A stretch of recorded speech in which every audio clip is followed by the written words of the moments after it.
Assalamualaikum warahmatullahi wabarakatuh.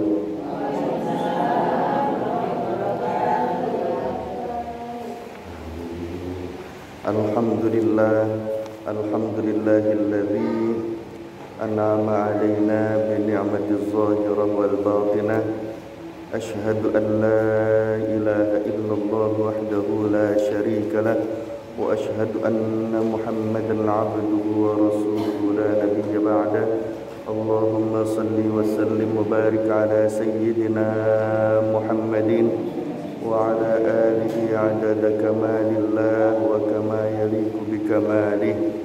Allahumma ighfir li ummati sayyidina Muhammad. Allahumma arham ummata sayyidina Muhammad.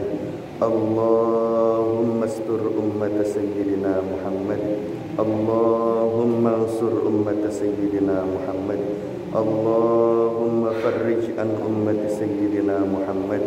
Allahumma afi ummata sayyidina Muhammad.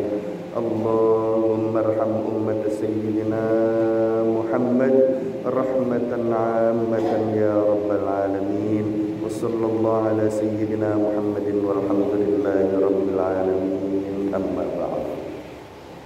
Apa kabar ibu-ibu? Alhamdulillahi rabbil alamin. Semoga dengan bersyukur kepada Allah, Allah tambahkan nikmat lahiriah dan batiniyah, dan Allah istiqomahkan Islam, iman dan ihsan pada kita semua. Amin ya rabbal alamin. Salawat yang indah, salam terbaik untuk baginda Nabi Muhammad sallallahu alaihi wasallam. Sampai halaman berapa ya Ibu? 12 baris ke paragraf ke baris ke-7. Wakila lidhinnun al-misri itu ya. Bismillahirrahmanirrahim. Sudah ketemu? Qala al-musannifu rahimahullahu ta'ala wa nafa'ana bihi wa bi'ulumihi fid dharain amin ya rabbal alamin. Waqila, dan dikatakan,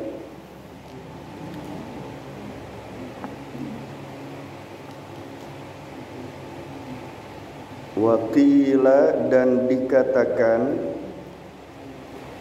lidhinnuni al-misri, lidhinnuni al-misri, lidhinnuni al-misri, kepada Dhunnun al-misri,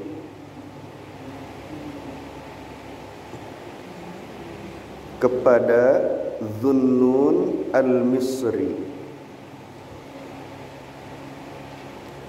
Mata kapan?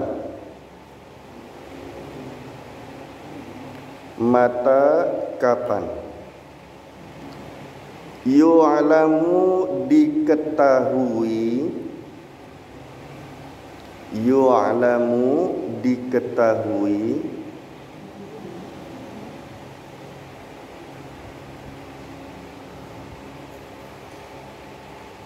ar-rajulu, seseorang,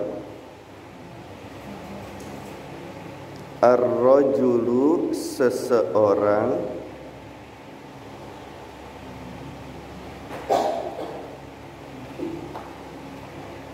annahu, bahwa ia, annahu, bahwa ia, min safwatillahi ta'ala, min safwatillahi ta'ala, adalah pilihan Allah Ta'ala. Min safwatillahi ta'ala adalah pilihan Allah Ta'ala. Yakni, yaitu,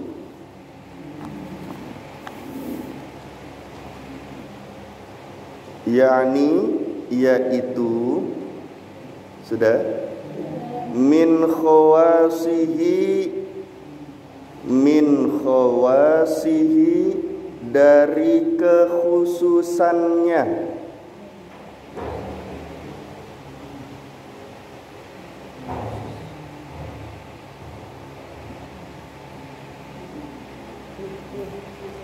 Alladzina orang-orang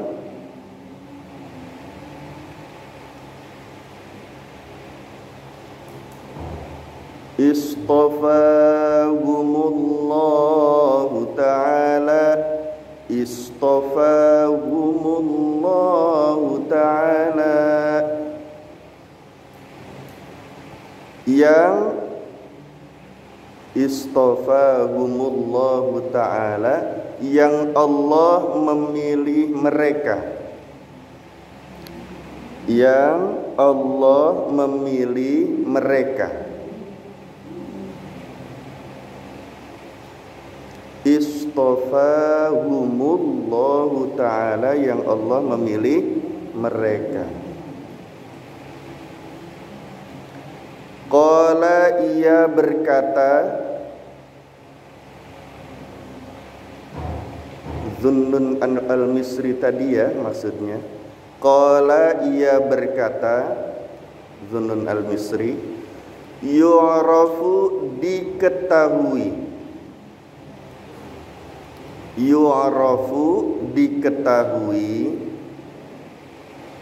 zalika yang demikian itu,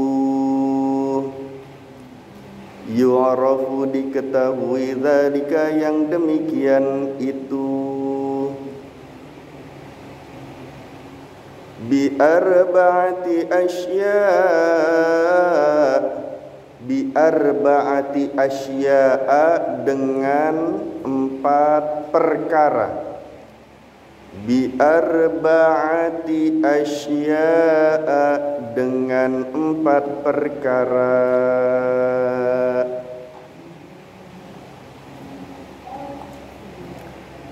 Idza khala'a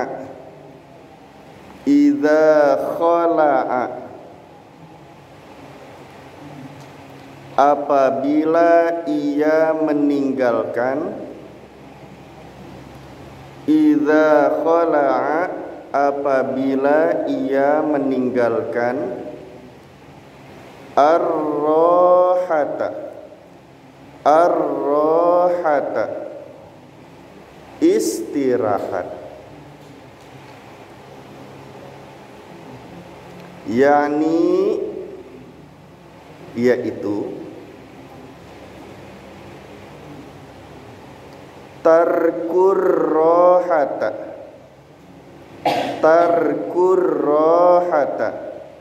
meninggalkan istirahat, tarkur rohata meninggalkan istirahat. Wa a'ta dan memberikan, wa a'ta dan memberikan, minal maujudi apa yang ada,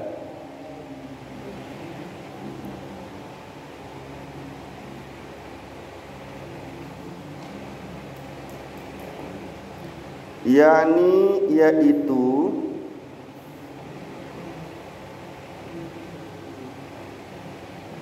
yu'ti ia memberikan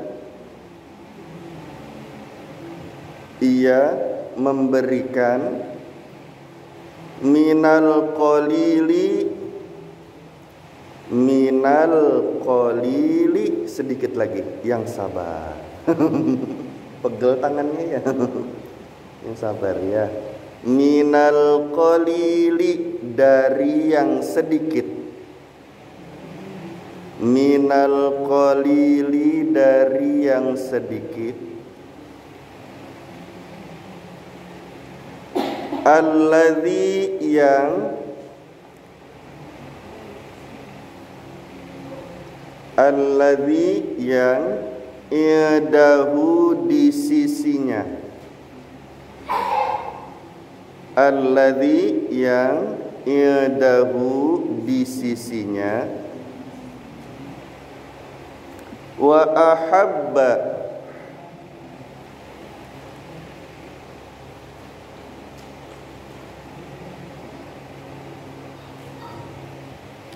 dan ia senang, suka, cinta.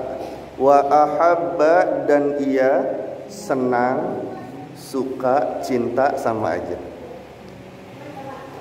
Sukuto hilangnya, sukuto hilangnya, hilang.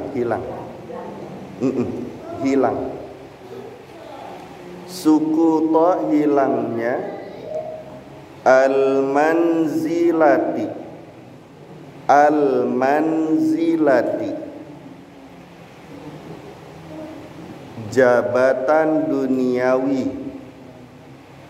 Al-manzilati, jabatan duniawi.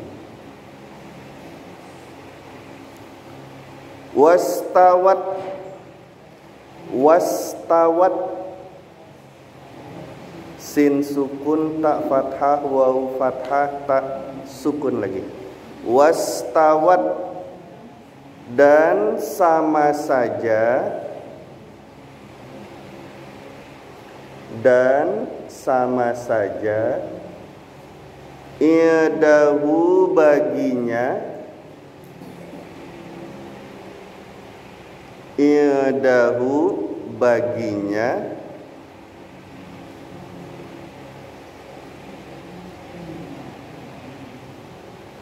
Al-mahmadatu, dibaca tu bisa, tak boleh. Al-mahmadatu, pujian, pujian, memuji. Al-mahmadatu, pujian. Wal madhamatu, dan hinaan. Wal madhamatu, dan hinaan. Alhamdulillah.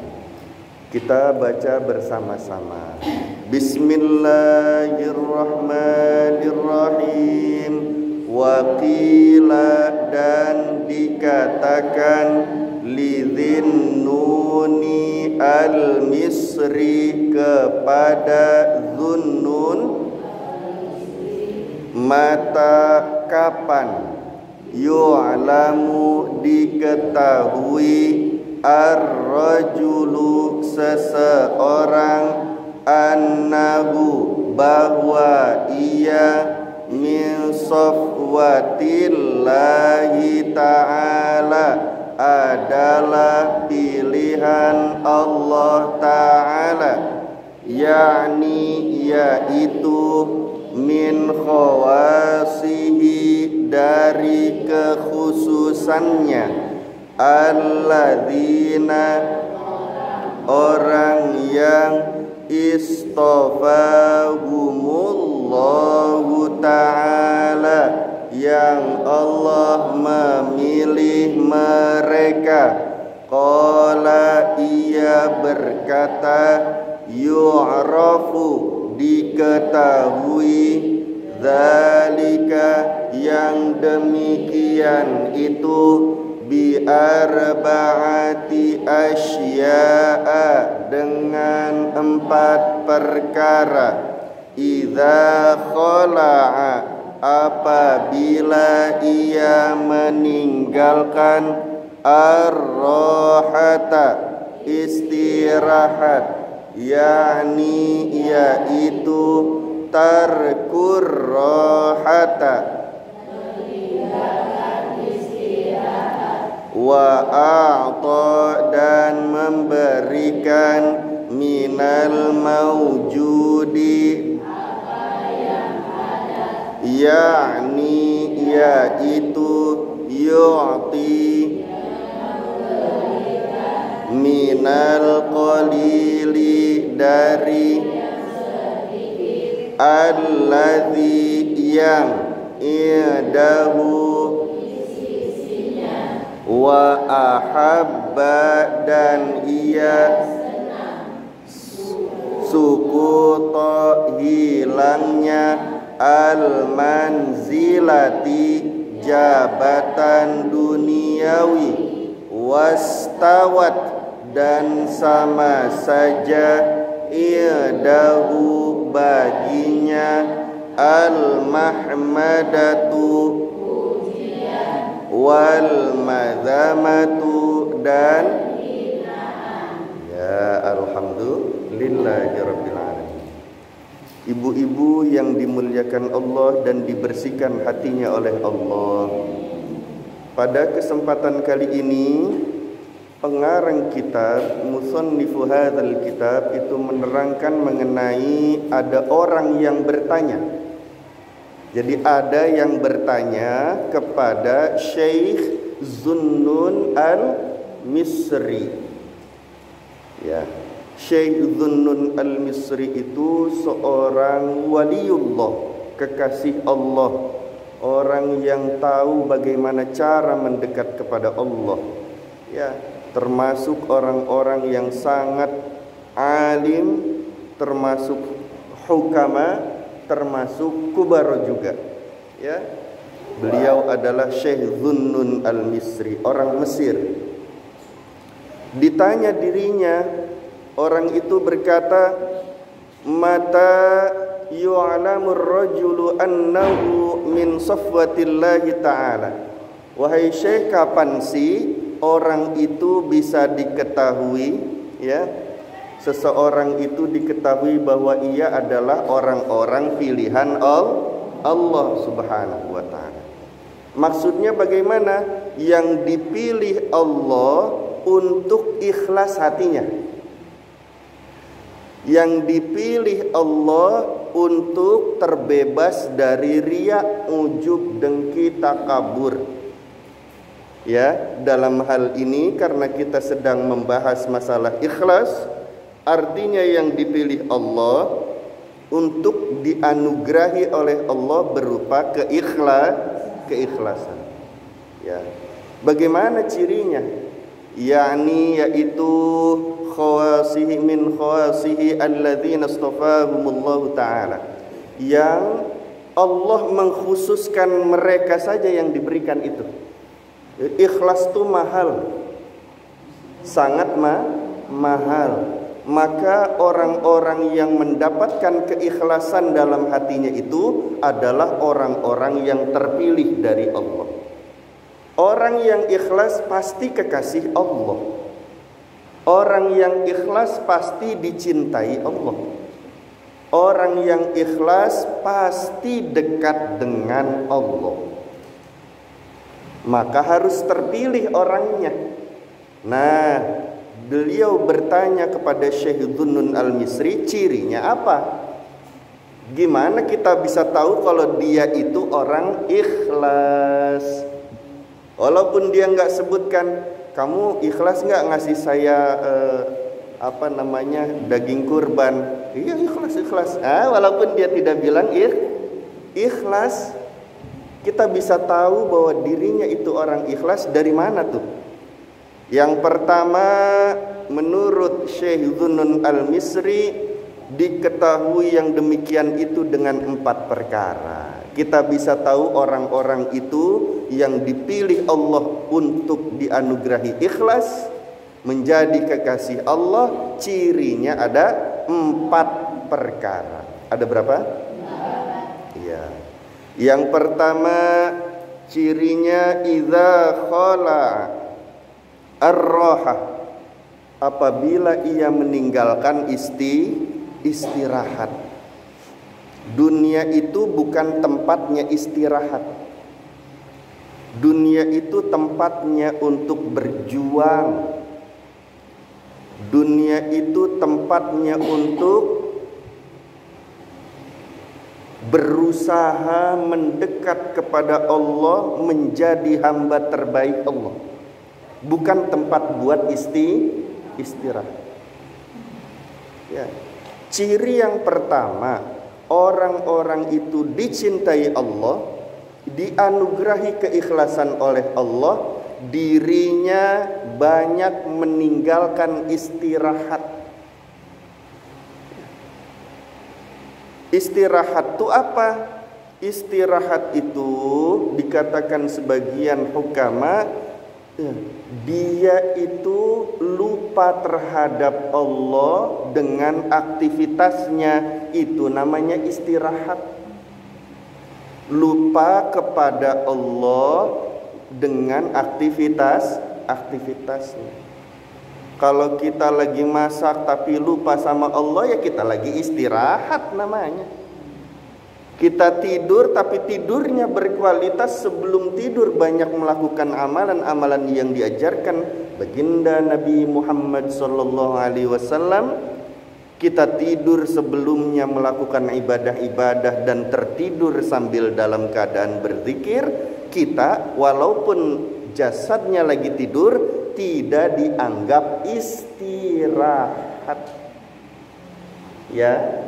Jadi yang namanya istirahat itu kalau orang beraktivitas tapi aktivitasnya menyebabkan lupa kepada Allah.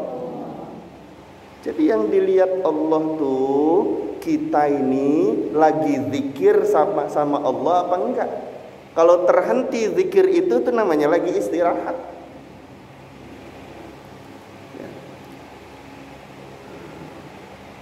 4 orang sahabat yang mulia baginda Nabi Muhammad SAW, Sayyidina Abu Bakr As-Siddiq, Sayyidina Umar bin Al-Khattab, Sayyidina Uthman bin Affan, Sayyidina Ali karramallahu wajhah, radhiyallahu ta'ala anhum ajma'in. Mereka kalau ditanya kapan istirahatnya, aku istirahat itu kalau lagi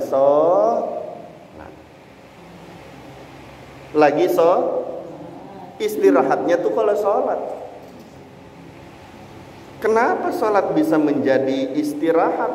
Karena di luar sholat mereka lebih banyak melakukan amal-amal ibadah amaliyah dengan makhluk-makhluk Allah yang lain. Nah kalau lagi sholat mereka hanya berhubungan dengan Allah saja. Artinya nggak ada istirahatnya mereka. Tidur ya dalam rangka berniat menjalankan perintah Allah, memberikan hak kepada jasmani untuk beristirahat. Tidurnya berkualitas walaupun hanya 5 menit, tapi tidur itu seperti 8 jam. Bisa enggak? Oh bisa. Asal tidur yang dilakukannya itu sesuai dengan cara-cara yang diajarkan Nabi Muhammad SAW. Tidurnya miring ke kanan menghadap kiblat, sebelum tidur dia membaca zikir-zikir, harus haji dulu, harus umroh dulu, harus minta maaf kepada semua orang yang beriman dulu sebelum harus khatam Quran dulu. Lah kapan istirahat? Ya Rasulullah, kata Ummina Fatimah Zahra radhiyallahu ta'ala, ya gimana mau istirahat kalau tidur harus haji dulu? Kalau tidur harus minta maaf kepada semua muslimin, muslimat, mukminin, mukminat dulu. Masa mau tidur ketokin satu rumah tetangga semua? Gimana mau istirahatnya kapan? Ya.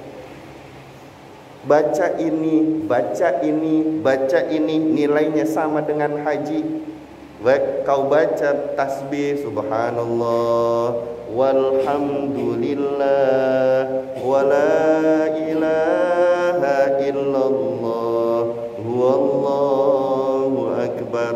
Baca, nilainya sama dengan pergi haji dan Kau baca istighfar dulu 3 kali untuk dirimu. Astaghfirullahalazim alladzi la ilaha illa huwal hayyul qayyum wa atubu ilaihi. Bersih 3 kali dibaca, bersih semua dosanya habis. Amin ya rabbal.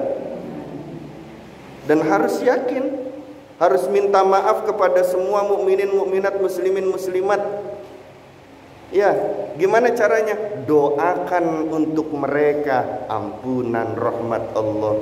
Ya, Allahumma ighfir lil muslimina wal muslimat wal mu'minina wal mu'minat al ahya'i minhum wal amwat. Tuh, artinya kamu sudah minta maaf kepada seluruh mukminin mukminat, muslimin muslimat sebelum tidur. Ya, artinya nanti tidurnya itu berkualitas. Kalau tidurnya berkualitas, walaupun hanya Allah anugerahkan 5 menit, tapi 5 menit itu bernilai sama dengan 8 jam. Buat apa tidur 8 jam tapi nilainya cuma kayak tidur 5 Tidur udah lama-lama 8 jam, bangun tidur puyeng, kaki sakit, perut pada kram. Halo? Untuk apa? Tidurnya lama-lama tapi malah sakit. Mendingan tidurnya sebentar tapi bangun udah seger, bangunnya sehat, bangunnya dalam keadaan afiat. Betul? Nah, maka kita menjalankan apa yang disunnahkan oleh baginda Nabi Muhammad SAW itu, kebaikannya bukan kebaikan hanya kebaikan ruhani batiniah saja, tapi untuk kesehatan lahiriah, kebaikan lahiriah pun itu kita dapatkan. Contoh saja Bu, masuk kamar mandi. Kalau kita masuknya itu pakai kaki kiri sesuai sunnah baginda Nabi Muhammad SAW, itu seluruh organ-organ yang menampung ketidakbaikan dan penyakit-penyakit itu ikut turun, ikut keluar. Kalau keluar kamar mandinya pakai kaki kanan dulu, baru kaki kiri, itu penyakitnya habis. Setelah mandi tuh, setelah dari kamar mandi keluar pakai kaki kanan, ya habis. Kalau ketika masuk itu yang habis adalah penyakit lahiriah, kalau ketika keluar kamar mandi yang habis itu penyakit-penyakit batiniah. Ini dahsyatnya hikmahnya. Pakai kaki apa masuk kamar mandi, keluar kamar. Jadi kesehatan itu bukan hanya sehat lahir, sehat batin. Ya. Itu kesehatan ruhani juga dipertaruhkan di sana. Kenapa baginda Nabi Muhammad SAW mensyariatkan, mengajarkan kepada kita kalau buka baju itu baca Bismillahilladzi la ilaha illahu. Bismillahilladzi, atas nama Allah yang la ilaha, tiada Tuhan yang pantas disembah, illa hu, melainkan hanya Dia Allah. Kalau dibuka itu baju sambil membaca itu atau sebelumnya membaca itu jin syaitan gak ada yang bisa lihat. Ditutup sama Allah penglihatannya. Selama ini kan kita yang gak bisa lihat mereka. Kalau nggak mau dilihat sama jin, setan, iblis dan bala tentaranya, zikirin itu Bismillahilladzi la ilaha illahu. Ya. Di kamar mandi tempatnya, rumahnya jin setan. Di kamar mandi itu Bu. Kalau kita masuk nggak baca doa masuk kamar mandi, kakinya nggak pakai kaki kiri, melepas bajunya nggak pakai baca Bismillahilladzi la ilaha illahu, itu nggak ada yang sadar kalau mereka sedang dipermainkan oleh jin setan iblis. Ada yang ditowel-towel, ada yang dipeluk-peluk, ada yang dijilat-jilat, ada yang disetubuhi bahkan di kamar mandi. Naudzubillahimin. Oh luar biasa. Keluar tuh potensinya apa? Nanti kalau dia hamil dari sperma suaminya itu tercampur dengan ruhaniyah si iblis tadi, karena sperma iblisnya sudah ada juga. Naudzubillah min. Hati-hati. Pakai baju, kenapa disyariatkan baca doa? Allahumma inni as'aluka khairihi wa khairi ma huwa lahu wa a'udzubika min syarrihi wa syarri ma huwa lahu. Itu luar biasa. Selama baju itu dipakai oleh kita, kalau kita niat menjalankan perintah Allah, ittiba'un nabi, ittiba'ur rasul sallallahu alaihi wasallam lillahi ta'ala, niat mengikuti Nabi Muhammad sallallahu alaihi wasallam pakai bajunya kanan dulu, baca doa semacam tadi. Maka selama baju itu dipakai oleh kita, baju itu akan terus-menerus berzikir kepada Allah Subhanahu wa taala, mengarahkan lahiriah batiniah kita, menjaga lahiriah batiniah kita agar tidak tersentuh oleh yang tidak baik, tidak baik. Sama mau memakein baju kepada anak kita masih kecil, sulit memakai baju sendiri, pakein popoknya, bacain Bismillahirrahmanirrahim, hatinya sambil niat menjalankan perintah Allah, mengikuti Nabi Muhammad sallallahu alaihi wasallam lillahi ta'ala. Ya, Allahumma inni as'aluka khairihi wa khairi ma huwa lahu wa a'udzubika min syarrihi wa syarri ma huwa lahu. Wah, luar biasa. Besar dia, jadi anak yang sudah lumayan agak besar dia, taat bakti patuh sama orang tua. Ya, taat sama Allah, baginda Rasulullah sallallahu alaihi wasallam. Pasti begitu. Tapi kalau kita nggak lakukan, resikonya besar. Ya, musuhnya banyak. Musuh dari manusia yang bersifat syaitoniah, jin yang bersifat syaitoniahnya banyak. Jadi harus dijaga. Paham ya? Contoh lagi, kenapa baginda Nabi Muhammad SAW mengajarkan doa setelah makan sebelum minum? Kalau baca doa itu dihapus dosanya, walaupun sebanyak buih di lautan. Walaupun dosanya itu banyak, tidak dapat dihitung, habis semua.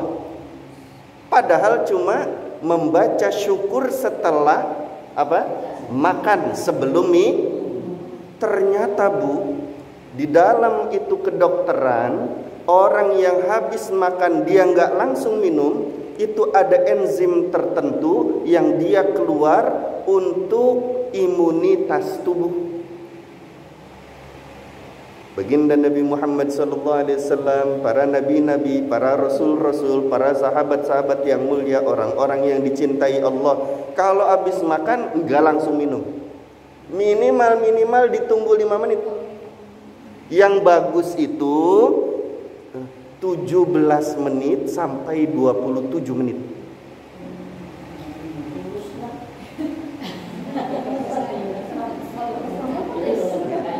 Kalau langsung minum, enzimnya hilang, ikut terbawa. Ya, ini bukan masalah mengikuti Rasulullah SAW dalam hal batiniah saja, bukan. Tapi ternyata dari sisi kesehatan luar biasa. Ya. Kenapa habis minum kita diajarkan alhamdulillahilladzi saqani hadza warzaqanihi min ghairi haulin minni wala quwwatin. Kalau baca itu habis minum, diampuni seluruh dosanya walaupun banyaknya sebanyak buih di lautan. Minum sendiri, makan sendiri. Ternyata ada sisi-sisi kesehatan di sana. Baik secara lahiriah, apalagi secara batin.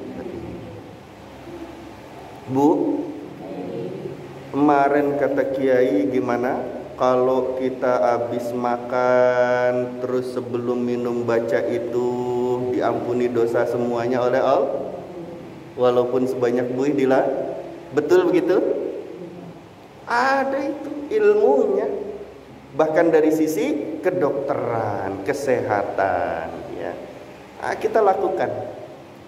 Jadi yang namanya meninggalkan istirahat itu bukan meninggalkan istirahat secara lahiriah. Hatimu jangan pernah lupa sama Allah. Pikiranmu jangan lepas dari Allah dan baginda Rasulullah SAW. semua yang kita fikirkan, hati-hati, semua yang kita fikirkan dan terlintas di hati selain Allah dan baginda Rasulullah sallallahu alaihi wasallam atau orang-orang soleh, potensinya menggelapkan hati. Kita mikirin uang, gelap hatinya. Kita mikirin terlintas dalam hatinya, ya, mikirin seseorang yang dia bukan orang yang baik, dia bukan orang soleh, dia bukan baginda Rasulullah sallallahu alaihi wasallam, dia bukan terkait dengan kekasih Allah Subhanahu wa taala, yang dipikirin laminho, yang dipikirin siapa. Lalu itu menggelapkan hati, bikin titik di hati, gelap. Tapi kalau kita yang terbayang, terfikir Allah, baginda Nabi Muhammad sallallahu alaihi wasallam, orang-orang yang dikasihi, dicintai oleh Allah, itu potensinya apa? Memberikan cahaya yang banyak di dalam hati, ruhaninya bercahaya. Wa inda dzikris salihina tanazzalur rahmah. Ketika kita menyebutkan, membicarakan, mengingat orang-orang soleh, turun rahmat Allah. Kalau Allah turunkan rahmat kepada seseorang, maka itu artinya orang itu disayang Allah. Kalau kita sayang sama anak kita, ada nyamuk, nggak boleh dia ngegigit, betul? Anak kita lagi sakit, ya Allah, jangan anak saya yang sakit, kasihan amat, saya aja deh yang sakit, saya rela menggantikannya, betul? Itu kalau udah sayang begitu tuh. Kalau Allah sayang kepada kita, kalau Allah sudah cinta kepada kita, dijaganya kita dari yang tidak baik.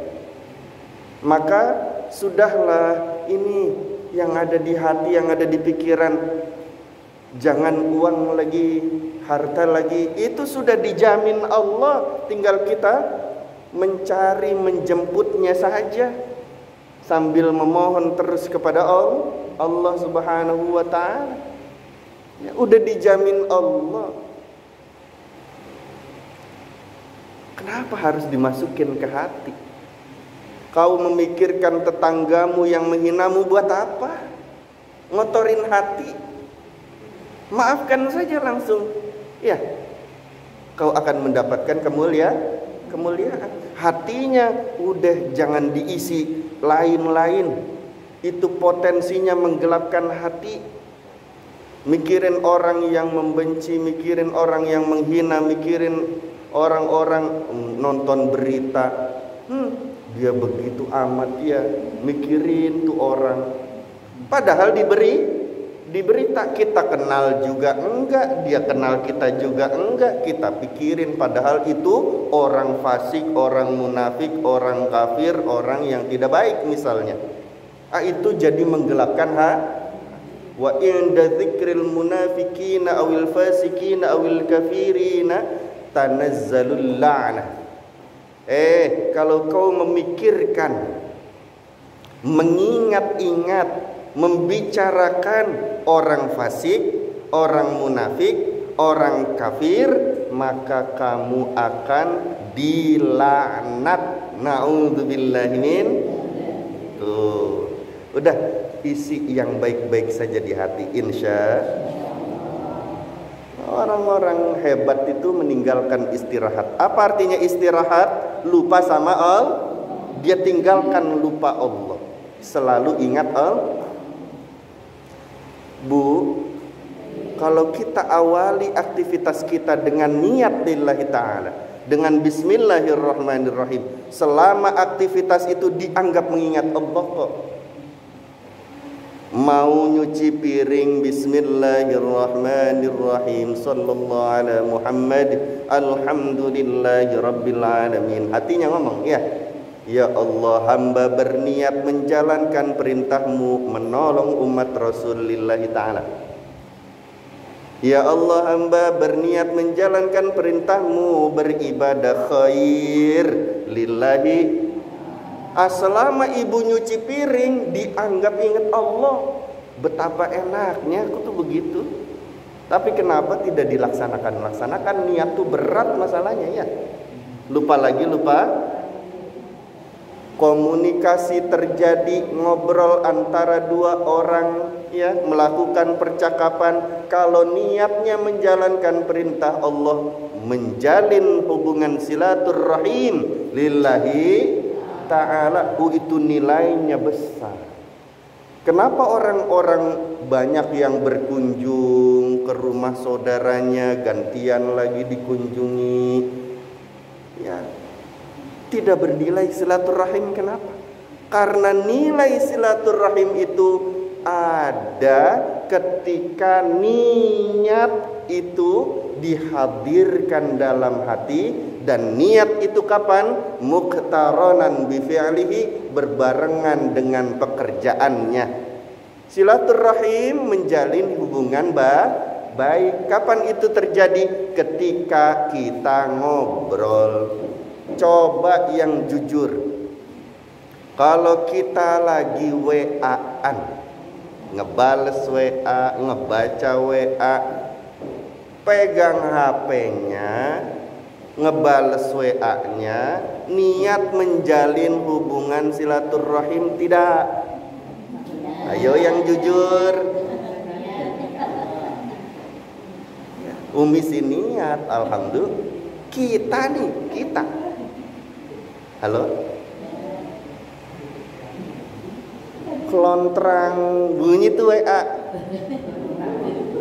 Lagi masak, lagi ngapain, lagi sibuk, tetap dibuka. WA tuh luar biasa ya. Lagi sibuk kayak apa tetap di. Coba Al-Quran.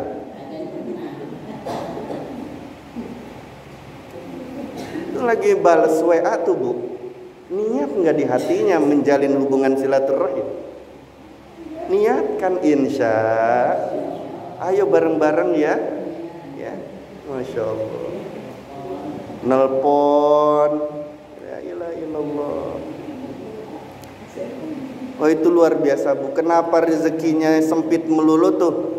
Karena dari hubungan silaturahminya itu, silaturahimnya itu enggak ada. Padahal menjalin hubungan silaturahim itu tajlibur rizki, menarik rizki dari segala macam arah. Kalau mau rizkinya lancar, rizki lahiriah, rizki batiniah, berupa harta benda, berupa uang dan sebagainya, kesehatan dan sebagainya, ataupun hati yang bersih di hadapan Allah Subhanahu wa Ta'ala, apa yang dapat menarik itu? Salah satunya adalah tajlibur rizki, itu adalah membina hubungan silaturahim, hubungan baik. Istighfar tajlibur rizki. Di dalam kitab Lubabul Hadis, derajat hadisnya adalah sahih. Baginda Rasulullah sallallahu alaihi wasallam bersabda, "Innal istighfar tajlibur rizki." Sesungguhnya istighfar itu menarik rizki dari segala macam arah. Cuman males doang kita baca istighfarnya malas. Halo? Bu? Ya gitu deh. Kita. Jangan orang lain, kita. Saya. Jangan kita. Kalau ibu-ibu mah pada rajin ya. Saya mah enggak. Terusin enggak? Itu baru yang satu ya, udah mau jam 11. Terusin ya. Itu ciri yang pertama, orang yang dianugerahi Allah ikhlas itu dia meninggalkan istirahat. Artinya istirahat apa? Lupa kepada Allah. Yang kedua cirinya apa? Wa a'ta minal mawjud, dan dia memberikan apa yang ada, yakni artinya yu'ti minal qalili alladhi indahu, yang dia punya diberikan kepada orang lain yang membutuh. Memberikan apa yang dia punya untuk menolong orang lain, itu cirinya. Nggak pernah nolak. Ada orang minta tolong pasti ditolongin. Nggak pernah nolak untuk menolong. Itu ciri yang kedua. Ada orang datang, Bu, ini lagi sulit nih keadaannya, ya boleh nggak pinjam uang gitu ya. Minjem uang, saya aja lagi sulit. Minimal dia membantu melalui kebahagiaan orang itu, dibuat bahagia orang itu, didoakan orang itu. Walaupun dia nggak punya uang, bagaimana caranya dia memberikan solusi untuknya? Sebentar ya, mungkin saudara saya ada yang punya uang, coba datang ke sana. Udah saya hubungi, ya silahkan. Kalau saya lagi nggak ada uang, ya uang cash nggak ada, di ATM sih banyak. Salah juga. Amin ya rabbal. Bu, mau ditolong Allah nggak? Mau dimudahkan urusannya oleh Allah nggak? Mau dibahagiakan Allah nggak? Tolong orang lain, mudahkan urusan orang lain. Ya, ya Allah ya. Anak minta tolong, Ma, ini susah bikin PR. Mama nggak ngerti, bukan begitu, bukan. Sini sayang, apa yang nggak ngerti? Oh sama, Mama juga nggak ngerti. Ya, tar dulu ya, coba barangkali Bu Guru belum istirahat, lagi nggak sibuk, kita telepon ya. Tolongin. Halo? Iya Bu. Kalau mau ditolong orang, kalau mau ditolong Allah, tolong orang. Siapapun Bu, bukan hanya manusia, semua makhluk Allah. Bahkan semut yang lagi tenggelam di dalam minuman, ya. Bahkan kecoa yang tidak bisa terbalik sendiri, bahkan tikus yang terkena perangkap. Halo? Iya Bu ya? Insya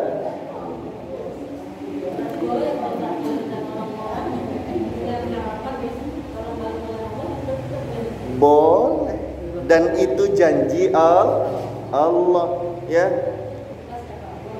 Itu tergolong ikhlas. Itu tergolong ikhlas. Ah, saya ingin mendapatkan pertolongan dari Allah, ya, maka saya tolong dirinya lillahi ta'ala. Nggak usah diomongin, di hati aja, ya. Ini masalah sulit sekali jalan keluarnya misalnya, ya. Bagaimana caranya agar datang pertolongan dari Allah? Ah, ada orang datang minta tolong, Bu, bagi duit ngapa? Bukan minjem lagi, bagi duit. Iya, gitu. Ya, saya adanya segini ya, gitu. Hatinya ngomong, ya Allah, hamba berniat menjalankan perintahmu menolong umat Rasulullah SAW lillahi ta'ala. Ya Allah, kau telah berjanji, ya, wallahu fi aunil abdi madamal abdu fi auni akhihi. Allah akan menolong hambanya selama hambanya itu melakukan pertolongan kepada saudaranya. Maka ya Allah, tolonglah hambamu ini. Tolong orang, ya. Walaupun kita nggak minta, pasti ditolong Allah kok. Kalau kitanya sering melakukan pertolongan. Boleh Bu, dan itu termasuk ikhlas. Selama itu masih terkait dengan janji-janji Allah, itu ikhlas. Selama itu terkait dengan Allah dan Rasulullah SAW, bukan selain itu ikhlas. Maka nanti ada derajat-derajatnya. Derajat ikhlas orang awam menurut Syekh Ibnu Athaillah As-Sekandari dalam kitab Hikam, itu ada yang pertama, derajat orang ikhlas itu derajatnya orang awam. Ikhlasnya kayak kita nih, ya, pengennya janji-janji Allah. Kalau orang sedekah, berinfak nanti diganti oleh Allah. Halo? Boleh gak? Boleh, dan itu termasuk ikhlas. Karena yang berjanji adalah Allah. Puasa pengen masuk surga Ar-Rayyan, boleh gak? Boleh. Tapi itu ikhlas golongan awamul muslimin, keumuman orang-orang Islam. Ada lagi tingkatan yang kedua menurut Syekh Ibnu Athaillah Sekandari rahmatullah alaih, keikhlasan golongan orang-orang khusus. Apa yang mereka? Bagaimana ikhlasnya? Terkait janji-janji Allah yang itu berkaitan dengan negeri akhirat, kebahagiaannya nanti di akhirat. Dia pengen sholat agar terhindar dari neraka, masuk ke dalam surga. Dia ingin menolong orang lain biar ditolong Allah. Namanya ditolong Allah itu kan di dunia, di akhirat. Semua yang terkait dengan janji Allah yang berkaitan dengan akhirat, ya, nah, itu ikhlasnya golongan khusus. Contoh, baca 10 awal atau akhir surah Al-Kahfi agar terbebas dari azab kubur, ya. Azab kubur itu bagian dari akhirat. Baca surah Kahfi biar apa? Terbebas dari siksaku. Dirutinin, Bu, 10 ayat doang pagi sore. Beratnya apa? Ya. 10 kan sibuk begini. Pengen ditolong Allah enggak? Pengen terbebas dari api neraka, api azab kubur enggak? Gitu, baca. Jadi itu ikhlas. Kalau golongan orang khusus, ikhlasnya bagaimana? Terkait dengan janji-janji Allah berupa akhirat. Kalau orang yang khususil khusus, yang sangat khusus di hadapan Allah, dirinya itu ikhlasnya bagaimana? Tidak mengharapkan balasan apa-apa dari Allah. Karena dirinya itu menyadari bahwa dia adalah sebagai hambanya Allah, ya. Dan hamba itu harus melaksanakan apa yang diperintah Allah. Jadi nggak ada apa-apa. Kenapa kamu salat? Ya karena Allah. Diperintah Allah. Kenapa kamu sedekah? Diperintah Allah. Syekh Ahmad bin Hanbal, Imam Hambali, Masya Allah, rahmatullah alaih. Beliau itu punya tetangga, Bu. Hanya berbeda beberapa rumah saja dari rumahnya beliau. Seorang pemuda Yahudi, ya, itu lagi mau pulang ke rumah. Syekh Ahmad bin Hanbal dipanggil oleh pemuda Yahudi itu. Wahai Syekh Ahmad, kami butuh kepada dirimu, tolong kami, ayo datang ke rumah kami saat ini juga. Datang dia, sampai di rumah. Pulang kamu wahai Syekh Ahmad, aku sudah tidak butuh lagi pertolonganmu. Pulang Syekh Ahmad. Ya, diutus lagi, baru nyampe rumah, diutus lagi sama pembantunya.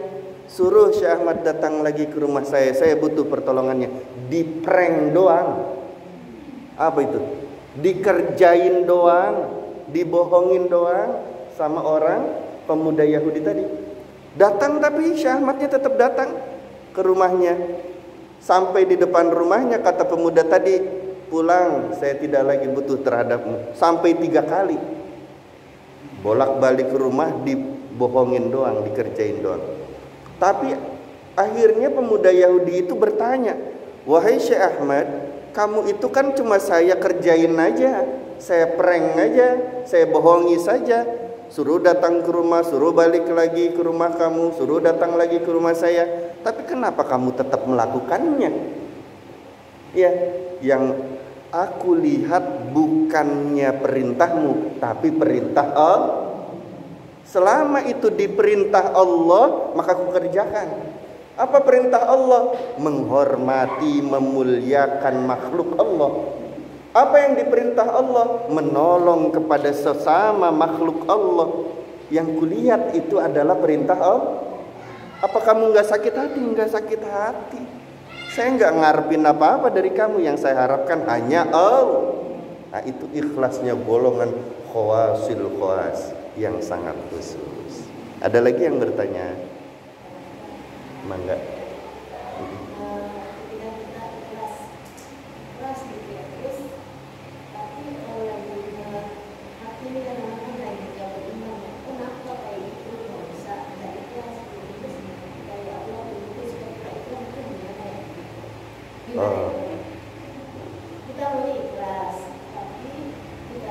Masih ada ganjelan.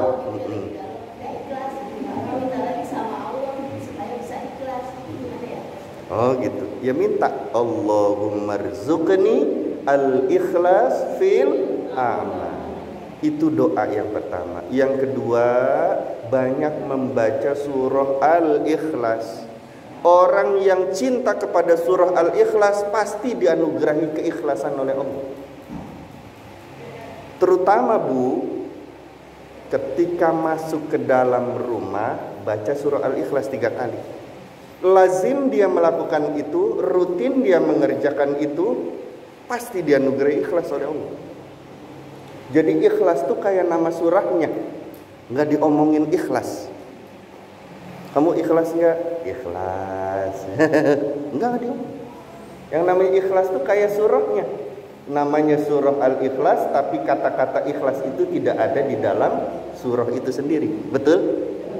Nah, untuk mendapatkan keikhlasan itu dari Allah, langsung hatinya menghadap Allah, minta agar dianugerahi ikhlas oleh Allah. Ya Allah, anugerahkan kami keikhlasan. Kalau nggak hafal, ya, kalau hafal, Allahumma rzuqni al-ikhlas fil a'mal.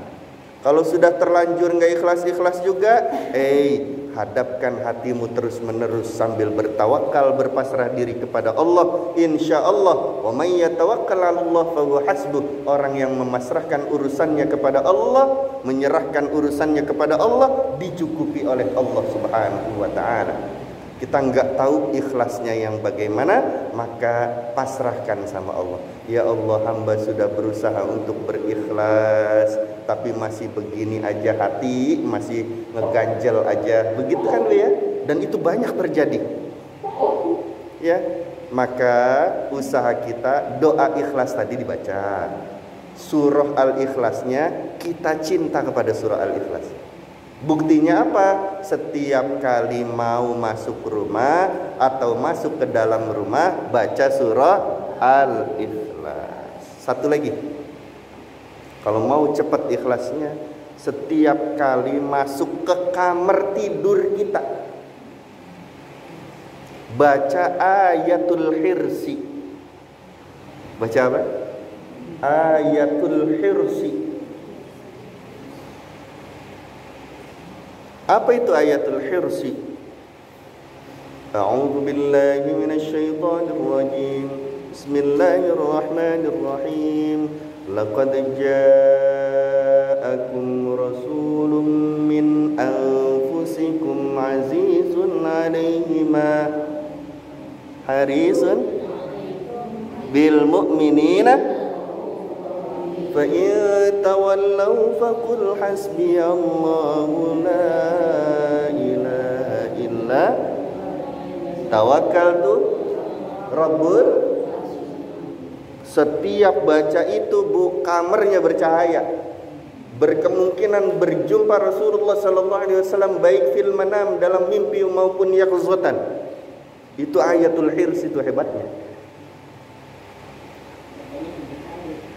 Kalau udah ketemu baginda Rasul, ikhlas insya Allah hatinya. Coba, pengen gak ketemu baginda Rasul? Baca ayatul hirsi setiap masuk kamar. Minimal gak boleh lupa dalam sehari semalam masuk ke kamar, baca ayatul hirsi. Laqad ja'akum rasulun min anfusikum azizun 'alaihi ma 'anittum harisun 'alaikum bil mu'minina raufur rahim. Fa in tawallaw hasbiyallahu la ilaha illa huwa 'alaihi wa huwa rabbul 'arsyil 'azim. Ajaztukum, bilang qabiltu.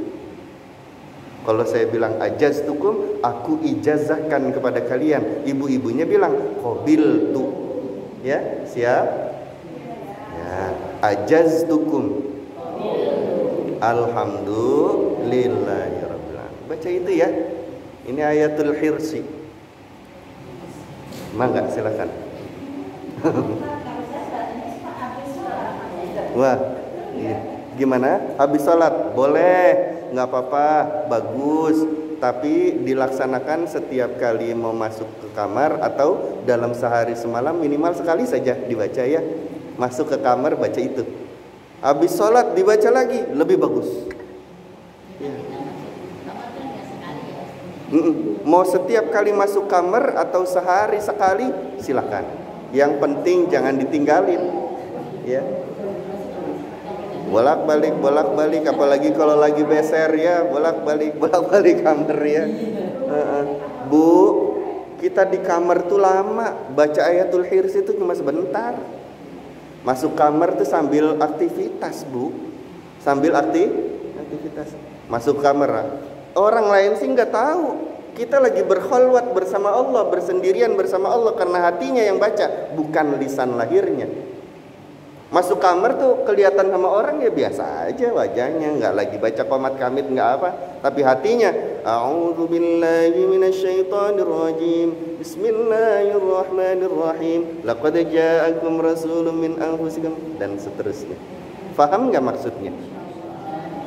Sambil beresin kasur, sambil guling-gulingan di kasur, baca sampai selesai, insya Allah. Enggak, silakan.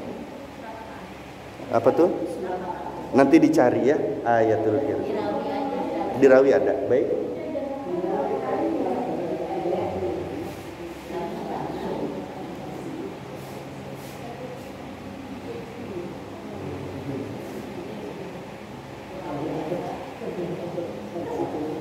Yang boleh surah Ibrahim ayat 41 aja ya.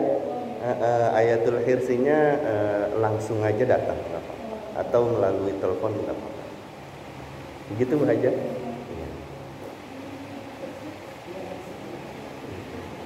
Ada lagi? Baru berapa nih, udah jam 11 hadirin.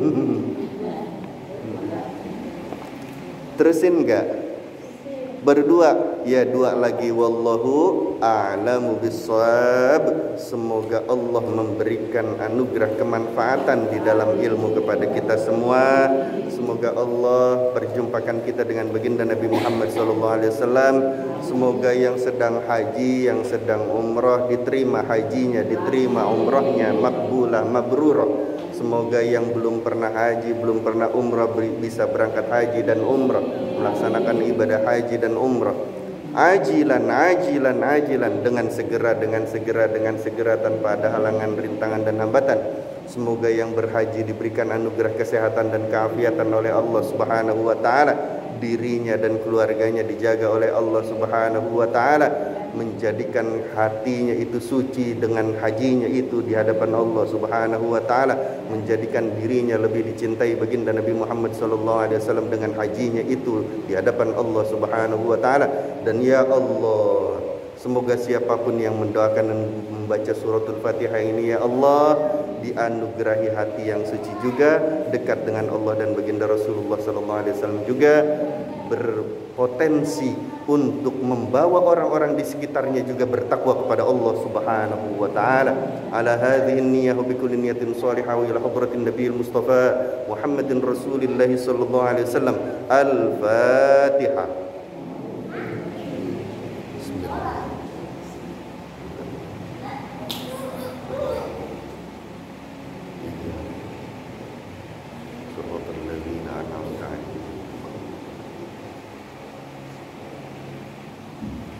Terima kasih. Assalamualaikum warahmatullahi wabarakatuh.